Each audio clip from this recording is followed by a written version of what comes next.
Kaelen Yazzie measured the world in layers. As a Geographic Information Systems (GIS) specialist in Phoenix, he spent his days stacking satellite imagery, topographical data, and property lines into neat, digital sandwiches that made sense of the world's chaos. But the call about his grandmother's passing had pulled him from his air-conditioned office and sent him back to the one place his data could never fully explain, the searing red rock silence of the TSU Canyon on the edge of the Navajo Nation. He had come to settle an estate, not to redraw a history written in sand and stone. His grandmother's homestead was a modest, resilient structure of stone and wood, clinging to the canyon's rim. It was an island of ancestral memory in an ocean of land being rapidly consumed by development. The view was breathtaking, a sheer drop into a winding canyon carved by time itself. The day after he arrived, a sleek, silver electric SUV whispered up the dusty drive. Out stepped Julian Vance. He was in his late 30s, a handsome, sharp-featured white man with the restless energy of a tech mogul, dressed in expensive, minimalist outdoor gear that had never seen a real trail. He was the visionary behind the Ethra Resort, a luxury development swallowing the land across the canyon. Kai, right. Your grandmother was a legend. A real piece of this land, Vance said, his smile bright and practiced. I know this is a difficult time, which is why I want to make this easy. I'm prepared to make an offer for this place that would, let's say, solve any future financial concerns you might have. We want to honor her memory by making this a protected viewpoint for our guests. The offer was astronomical, a clean-cut severing of his roots for a fortune. It was too much, too fast. A red flag on Kai's internal map. I'll need time to go through her things, Mr. Vance, Kai replied, his voice calm but unyielding. Vance's charisma flickered, revealing a cold ambition beneath. Of course. But progress has a schedule. Don't get left behind in the dust of the past. It was in a heavy, carved wooden chest that Kai found them, a deerskin pouch containing a set of rolled, hand-drawn maps. They were the work of his great-grandfather, a man who had been a scout and a water diviner. The maps were beautiful, but strange. They depicted the canyon with incredible accuracy, but were overlaid with star charts and symbols Kai didn't recognize. As a man who dealt in precise coordinates and satellite data, these maps felt like a different language. Tucked into the margins were notes in din about the canyon's breath and where the sky drinks. He took the maps to his grand-aunt, Ilara, an elder who lived a few miles away. Her face, a beautiful landscape of wrinkles, held the history of their people. She was strong and sharp, a woman who understood the world in ways that defied modern logic. These are more than maps of the land, Shoizh, my son, she said, her fingers tracing the lines with reverence. They are maps of the land's relationship with the sky. Your great-grandfather didn't just see the rock, he saw the sacred patterns. He believed the canyon held a secret, a source of pure water, a gift from the first world. As Kai scanned the maps into his laptop that night, digitizing the hand-drawn lines, he began to see it.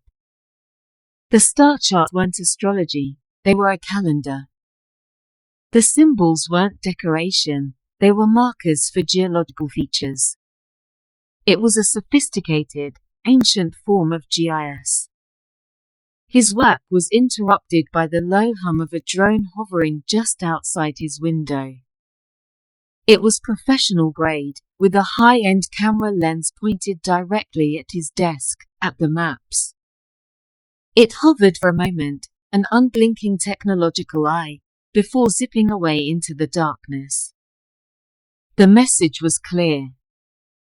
Vance wasn't just interested in the land, he was interested in what Kai might find on it. The drone was a warning. The next day, one of Vance's security jeeps was parked at the end of his drive, a silent, obvious intimidation. Kai and Ilara knew they were running out of time. Working together, they overlaid the digitized maps, aligning the star patterns with specific dates. A single point blinked on Kai's screen, a hidden alcove deep inside the canyon, on land Vance had already acquired. The winter solstice, Ilara whispered, looking at the alignment. That's when the light is supposed to reveal the entrance. But the map says there's a way from above. He's not just building a resort, Kai realized, a cold certainty washing over him. He's looking for the water source. In this drought, a private, sustainable water source would be worth more than the entire development. That night, guided by the moon and his great-grandfather's knowledge translated through his own GPS, they hiked to a remote section of the canyon rim. Using climbing gear from his college days, Kai rappelled down the sheer cliff face, landing silently on a hidden ledge. The air was cooler here, and he could hear the faint, impossible sound of trickling water. He found a narrow opening, almost completely hidden by overgrown brush. Inside was a small cave, and at its heart, a pool of water so clear it seemed to be made of liquid starlight, fed by a spring that seeped from the heart of the rock. It's beautiful, isn't it? The real jewel of the desert. Julian Vance stood at the cave entrance, flanked by two imposing security guards. The friendly mask was gone entirely, replaced by a look of triumphant ownership. My surveyors found geological anomalies months ago, Vance said, his voice echoing in the small space. We knew something was here. But your family's land had the only safe access point. I must admit, your great-grandfather's maps sped up the final search. This is tribal land. These water rights were never for sale, Kai said, his voice steady, his hand reaching for the tablet in his backpack. Vance laughed, a sharp, ugly sound. Rights. I have a deed, signed and sealed. I bought the land, and I own everything beneath it. This spring will make my resort self-sustaining for the next 100 years. It's a miracle of modern engineering. He gestured to equipment staged just outside the cave. In a week, this will all be piped and sealed. This sacred little spot will be nothing but a pump station. Your history, erased. You're right about modern engineering, Kai said, pulling out his tablet. The screen cast a blue glow on their faces. For the last hour, this tablet has been live streaming a full spectral analysis of this water source, along with precise, geotagged data, to the lawyers at the Navajo Nation Water Rights Commission and the Bureau of Indian Affairs. I'm a cartographer, Vance. I document things. And I've just put this spring on every official map, forever. Vance's smug expression dissolved into disbelief, then rage. He looked from the tablet to the spring to Kai, realizing he had been outmaneuvered. The distant but approaching sound of a helicopter sliced through the canyon's silence. He was trapped not by walls, but by data. His entire multi-billion-dollar project, built on a stolen secret, was now worthless. The Ethra resort was never finished. The spring and the surrounding land were designated a protected tribal heritage site.